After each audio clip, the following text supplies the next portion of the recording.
It's the FX Revolution 22 gauge semi-automatic. Preloaded clip goes in, bolt forward.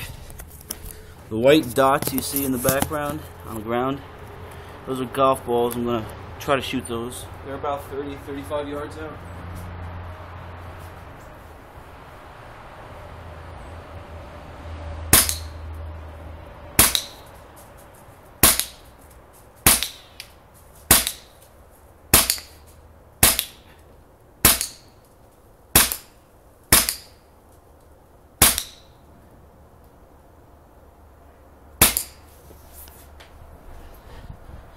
$12 for 12,